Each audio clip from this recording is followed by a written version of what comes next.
اللہم صلی علی محمد و آل محمد ان اللہ و ملائکتہ یصلون علی النبی یا ایھا الذین آمنوا صلوا علیہ وسلموا تسلیما اللہم صلی علی محمد و آل محمد اولنا محمد و اوسطنا محمد و آخرنا محمد و کلنا محمد۔ ہمارا اول بھی محمد، ہمارا آخر بھی محمد، ہمارا اوسط بھی محمد اور ہم کل کے کل محمد ہیں۔ آج میں ذکر اپنے مولا امام محمد باقر علیہ السلام کے کچھ معجزات اور سفر شام کے بارے میں کر رہی ہوں۔ میرے مولا امام جعفر صادق علیہ السلام کی زبانی کہ آپ فرماتے ہیں کہ ایک سال ہشام بن عبد الملک بن مروان حج کے لیے آیا اور اسی سال امام محمد باقر علیہ السلام بھی حج کے لیے آئے ہوئے تھے۔ تو امام جعفر صادق علیہ السلام حمد الہی کرتے ہوئے فرماتے ہیں کہ تمام تعریفیں اس خدا کے لیے کہ جس نے حضرت محمد صلی اللہ علیہ وآلہ وسلم کو نبی برحق بنا کر مبعوث فرمایا اور ان کے ذریعے سے ہمیں عزت و عظمت عطا فرمائی۔ ہم تمام مخلوق میں اس کے برگزیدہ اور روئے زمین پر اس کے خلفاء ہیں۔ جس نے ہماری پیروی کی وہ نیک بخت اور سعید رہا۔ مسلمہ نے جو کچھ حضرت امام سے سنا تھا اپنے بھائی ہشام سے بیان کر دیا۔ ہشام اس وقت تو کچھ نہ بولا۔ حج کے بعد وہ دمشق چلا گیا اور امام محمد باقر اور امام جعفر صادق علیہ السلام مدینہ واپس آ گئے۔ ہشام نے واپس جا کر مدینہ کے حاکم کے پاس اپنے قاصد کو خط دے کر روانہ کیا جس میں لکھا تھا کہ امام جعفر صادق اور امام محمد باقر علیہ السلام کو دمشق روانہ کر دے۔ چنانچہ میرے مولا فرماتے ہیں کہ ہم مدینہ سے نکلے، جب دمشق میں پہنچے تو اس نے 3 دن تک ہمیں روکے رکھا۔ پھر چوتھے روز اس نے دربار میں آنے کی اجازت دی۔ جب ہم داخل ہوئے تو ہشام تخت شاہی پر بیٹھا ہوا تھا۔ اس کے مخصوص لشکر کے آدمی اور اس کے سپاہی اسلحہ باندھے ہوئے کھڑے تھے اور اس کے سامنے تیر اندازی کا ایک نشان لگا ہوا تھا جس پر اس کے آدمی تیر مارتے تھے۔ جب ہم دربار میں داخل ہوئے تو میرے والد گرامی یعنی امام محمد باقر علیہ السلام آگے تھے اور میں آپ کے پیچھے تھا۔ ہشام نے جیسے ہی میرے بابا یعنی امام محمد باقر علیہ السلام کو دیکھا کہنے لگا، اے محمد تم بھی ان کے ساتھ تیر اندازی کرو، نشانہ لگاؤ۔ تو آپ فرماتے ہیں کہ بابا امام محمد باقر علیہ السلام نے فرمایا کہ مجھے معاف رکھو، میں بوڑھا ہو گیا ہوں۔ ہشام نے کہا کہ اس ذات کی قسم کہ جس نے اپنے دین اور اپنے نبی محمد صلی اللہ علیہ وآلہ وسلم سے عزت عطا کی ہے، آپ کو ضرور حصہ لینا ہوگا۔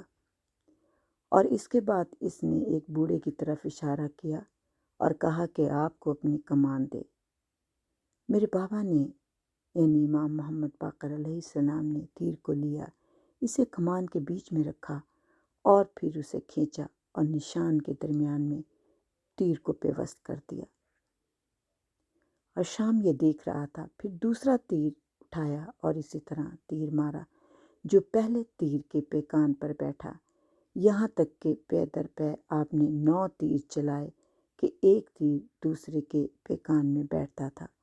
یہ دیکھ کر ہشام پریشان ہو گیا اور اس لیے کہ اس کی غرض تو آپ کی اصل یہ تھا کہ وہ چاہتا تھا کہ امام تیر اندازی نہیں کر سکیں گے، لیکن یہاں معاملہ دوسرا ہو گیا اور تو کچھ نہ کر سکا، صرف اتنا بولا، اے ابو جعفر آپ تو عرب و عجم میں بہترین تیر انداز ہیں، آپ نے کیسے سمجھ لیا کہ آپ بوڑھے ہو گئے ہیں اور آپ تیر اندازی نہیں کر سکتے؟ تو حشام کو اپنے کہنے پر ندامت محسوس ہو رہی تھی۔ امام مسکرائے اور فرمایا کہ اپنے دور حکومت میں اس سے پہلے اس نے کبھی میرے بابا کو اس کنیت والے لقب کنیت سے نہیں پکارا تھا۔ آج پہلی مرتبہ اس نے کنیت سے آپ کو ابو جعفر کہہ کے پکارا تھا۔ اور میرے بابا سامنے کھڑے تھے، لیکن اس نے بیٹھنے کو نہیں کہا۔ جب کھڑے کھڑے دیر ہو گئی تو میرے بابا امام محمد باقر علیہ السلام کا ایک طرز عمل یہ تھا کہ جب آپ کو کسی پر غصہ آتا تھا تو غصے کی نظر سے آسمان کی طرف دیکھا کرتے تھے، اور دیکھنے والا آپ کے چہرے سے غصے کا اندازہ کر لیتا تھا۔ اور یہ بات سب کو خبر تھی کہ جب آپ کو غصہ آتا ہے تو آپ آسمان کی طرف دیکھتے ہیں۔ جب حشام نے میرے بابا کی یہ کیفیت دیکھی تو کہنے لگا، اے محمد، آپ میرے پاس تخت کے قریب تشریف لائیں۔ چنانچہ آپ تخت کے قریب ہوئے، اور جب آپ حشام کے قریب گئے تو وہ تعظیماً کھڑا ہو گیا، آپ کو گلے لگایا اور اپنی دانی طرف بٹھایا، پھر مجھ سے گلے ملا اور میرے بابا کی دائیں جانب بٹھایا، اور پھر میرے بابا کی طرف دیکھنے لگا اور کہنے لگا، اے محمد، قریش عرب و عجم پر آپ کی وجہ سے فخر کرتے ہیں اور کرتے رہیں گے کہ جب تک آپ جیسی ہستی موجود ہے۔ یہ تو فرمائیے کہ آپ نے تیر اندازی کا یہ فن کس سے سیکھا اور کتنی مدت میں سیکھا؟ تو آپ نے جواب دیا کہ تمہیں معلوم ہے کہ یہ فن اہل مدینہ میں عام ہے، میں بھی بچپن میں اسے شغل رکھتا تھا، پھر اسے چھوڑ دیا۔ اب جب کہ تم نے اس کی خواہش کی تو میں نے اسے اختیار کیا۔ تو حشام کہنے لگا، میں نے ایسی تیر اندازی کبھی نہیں دیکھی کہ جو ایک تیر کے میں دوسرا تیر اور تیسرا تیر دوسرے کے پیکان میں بیٹھتا ہے۔